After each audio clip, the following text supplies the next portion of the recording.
হিটলেস curl করতে গিয়ে আমার চুলে একই হয়ে গেল। চলো প্রথম থেকে শুরু করা যাক। হিটলেস কার্ল এই ভিডিওটা সবাই বানাচ্ছিল, তো আমি ভাবছিলাম এটা কি আদৌ রিয়েল না ফেক। তো চলো সেটাই, এটা কি সত্যিই কাজ করবে নাকি পুরোটাই ফেক, চলো সেটাই দেখা যাক। প্রথমে অল্প অল্প করে চুল নিয়ে আমি বেনুনি বানিয়ে নেব। যেহেতু অল্প অল্প করে চুল নিয়ে বেনুনি বানাতে হচ্ছিল, সেই জন্য কিন্তু হাতে প্রচুর ব্যথা হয়ে যাচ্ছিল। দেখো, তাই জন্য খুব স্পিড বাড়িয়ে তোমাদেরকে দেখাচ্ছি।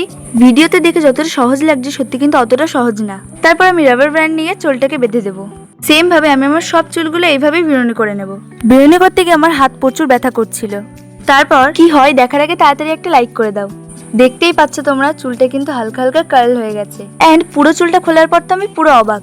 ভেবেছিলাম এই হ্যাকটা পুরো ফেক, বাট না, আমি ভুল ছিলাম। হ্যাকটা কিন্তু খুবই কাজের। তোমাদের দেখে মনে হতে পারে চুল তো বেশি কার্ল হয়নি, আসলে আমি খুব বেশি কার্ল করতে চাইনি। আমি চেয়েছিলাম যেন হালকা হালকা কার্ল হোক। আমি বেশিক্ষণ না, এটা 2 ঘন্টা মতন রেখেছিলাম, আর তাতেই হালকা হালকা কার্ল হয়ে গেছিল। তোমরা কিন্তু চাইলে এটা কিন্তু অনেকক্ষণ রাখতে পারো, 4-5 ঘন্টা, তাহলে কিন্তু আরো বেশি কার্ল হবে তোমাদের চুল। তোমরা কিন্তু কোনো অনুষ্ঠানে এইভাবে চুলটাকে কার্ল করে নিতে পারবে। আরে দাঁড়াও, আজকের ভিডিওটা তোমাদের কেমন লাগলো কমেন্টে অবশ্যই জানিয়ে যেও। ততক্ষণের জন্য বাই।